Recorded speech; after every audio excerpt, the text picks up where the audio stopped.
Now, I'm not just saying this as a biased Hornets fan. Brandon Miller could legitimately break out next season and prove to the league he is up next. He only got to play 27 games this season, and in those 27 games, he averaged 21 points, 5 rebounds, 3.6 assists, 1.1 steal in 34 minutes, while shooting 40% from the field and 36% from 3 on 11 attempts. Today, we're going to take a look at a couple of his better games, like this one against Detroit, where he absolutely went off for 38 points, 7 rebounds, 4 assists, and 4 steals, and did that on 15 of 26 shooting from the field and 8 of 12 from beyond the three-point line. It was a really solid night, his career high to this point, and I can't wait to watch him back on the court again. As a Hornets fan, like I said, I know I'm in a very small minority when it comes to NBA fans being a Hornets fan, but man, Brandon Miller has a ton of potential. Talking about a guy that shot 39% off the catch this year on 7 attempts, but he gets to play alongside of guys like LaMelo Ball, who are going to create for him and let him have wide open shots. And then off the dribble as well is a part of his game where he is really developing, as well as in the mid-range, working off of these pick and rolls. Coach Charles Lee is drawing up a ton of plays for him, and I love it. I love giving him the ball right here. Just a straight-up isolation against Malik Beasley. He's just going to rip through and then drive baseline.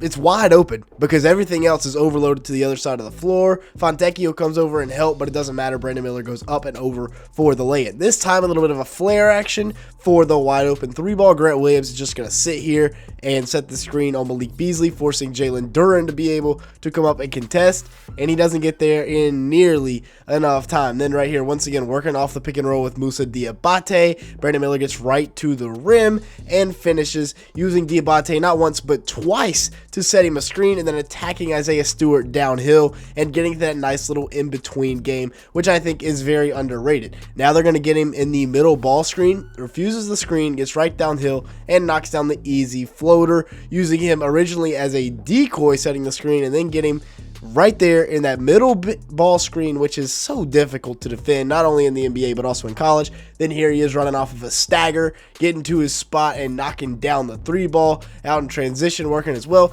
The Hornets were pretty good against the Pistons last year, which is interesting because they weren't good against really anybody, especially the Wizards, but beating the Pistons. And man, just look at this shot. I mean, fading away off the catch in OT, up by a point, and he knocks it down. Then working out of the pick and roll once again getting to that little mid-range floater action, misses it, but gets the tap in to go. And then to ice the game, coming off of the pick and roll from Grant Williams, and he's going to get the mismatch on Tobias Harris, gets the switch he wants, sizes him up, little hezzy pull, and knocks it down to ice this one up 6 with 32 seconds left. Now, he only shot 30% off the dribble last year on 3.8 attempts a game, down from 34% in his rookie season, but he only took 1 a game in his rookie season. So, increasing the volume and difficulty of those off the dribble shots, the efficiency will rise shortly. Now, taking a look at the other game that I said we were going to look at against Philadelphia, which was his role model and his GOAT Paul George, and he dominated. He finished with 34 points, 3 boards, and an assist in 36 minutes, shot 12 of 26 from the field and 7 of 16 from beyond the arc, and was just able to hit tough shots because of the fact that he is 6'9" with a 7-foot wingspan. He is one of those wings that can just get into the mid-range, elevate, and knock down mid-range jumpers that a lot of guys wouldn't be able to hit because, again, he's 6'9". Now in transition, getting to his spot, little crossover spin into the floater. Nice combo there, then working out of the pick and roll, pulls up and knocks it down because Yabusele is late on the show right here. They get the switch they want. Yabusele doesn't step up, and Brandon Miller makes him pay. And then right here, working off of a little pin down action with Oubre, former Hornet, and he just knocks it down right in his face. Nick Richards is going to come off the dribble handoff with Micic, and then immediately get into a down screen against Oubre, and that is a tough shot, squaring the shoulders and knocking that down, fading away. Then once again, in the pick and roll, Yabusele doesn't step up in time, and once again, Brandon Miller's going to make you pay, gives you a little jab step, gets to his spot. Yabusele doesn't even get a contest off, and he knocks it down. Then right here, once again, working out of the pick and roll in the middle of the floor with Diabate, and he gets to that left hand and gets the layup to go. Once again, attacking the big. This time it's Adam Bona, getting downhill and finishing with that left hand. He can go either way, has a variety of finishes to work with, and then, oh yeah, has step back threes in his bag at 6'9". I truly believe Brandon Miller is on the cusp of a very special season, just pulling and knocking down. The catch and shoot 3-point efficiency is very promising. Once again, working off of this flare screen, Charles Lee drawing him up. A beautiful set where Yabusele doesn't show hard enough, and he gets it off before Oubre can get there to contest, cutting the lead to 2, and then right here giving the Hornets the lead with a minute left. And for the first time in a while as a Hornets fan, I've been impressed by what the front office has been doing. I mean, we bring back Trey Mann on a 3-year, $24 million deal. Fantastic value for a guy of his caliber, and he's going to quickly outplay that contract, even though Bleacher Report doesn't know ball and ranked it as one of the 5 worst signings of the offseason.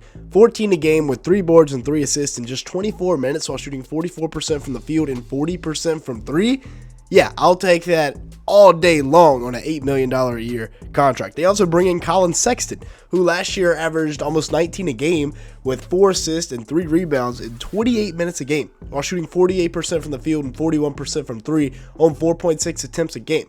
That is fantastic efficiency, and Colin Sexton's a guy that very quietly has become a very, very quality NBA player. 6'2" with a 6'7" wingspan. I mean, this 1-2 punch off the bench is going to be nasty, and then we draft Nipple with the 4th overall pick, and I don't hate it, because he's a connector for our 3 best players in Miles Bridges, Brandon Miller, and LaMelo Ball. And Con can do a lot with the basketball in his hands, but he can also really impact the game with the basketball not in his hands. He averaged 14.5 points, 4 rebounds, 2.7 assists, and a steal in 30 minutes a game while shooting 48% from the field and 40% from 3 on 5.3 attempts last year in college. Averaged 15.6 points, 4.8 rebounds, 3.8 assists. All he does is win, including coming in and helping flip the script immediately in Charlotte and winning the Summer League championship. Liam McNeely is another guy they drafted, averaging about 15 points a game with 6 rebounds, 2.3 assists in 32 minutes a night. Did that while not having the most efficient season in the world as a freshman, only 38% from the field and 32% from 3, but he was having to handle the ball a lot more than he was comfortable with. They also bring in Ryan Kalkbrenner, another big, at 7'2" with a 7'6" wingspan, and maybe he doesn't impact right away, but eventually they're going to need him to play a pretty big role. 19.2 points a night with 9 rebounds and 2.7 blocks in 34 minutes. Also shot 34% from 3 last year at Creighton, so maybe a little something there that could be brewing from beyond the arc. Then you have Sion James, another guy that is a stud. He didn't get to play much in the Summer League, but averaged about 8.6 points, 4.2 rebounds, and 3 assists in just 25 minutes a game last year at Duke. 52% shooting from the field, 41% from 3, 6'6" with a 6'7" wingspan, and is about 220 pounds. Built like an NFL linebacker. By the way, we also bring in Spencer Dinwiddie for some more guard depth, but this is what the starting lineup's going to look like. Hopefully, I don't know, maybe Knipple comes off the bench off rip, but speaking of the bench, it is much better than last year. The only issue really is our center position. We also have McNeely and Spencer Dinwiddie, and then of course Tijan Salon, who hopefully can have a better year, a little bit more improvement. Last year as a rookie, he averaged 6 points and close to 5 rebounds in 21 minutes a game, which you might say those aren't the worst stats in the world for a rookie, but you got to remember he was the 6th overall pick and shot 33% from the field and 28% from 3 on 3.5 attempts a night. Not good whatsoever. Salon needs to have a big-time improvement season next year. With that being said, that's going to be it for today's video. Thanks so much for watching. Make sure to the like button. Leave me a comment down below and hit the subscribe button if you did enjoy at any point. And with that being said, thanks so much for watching today's video.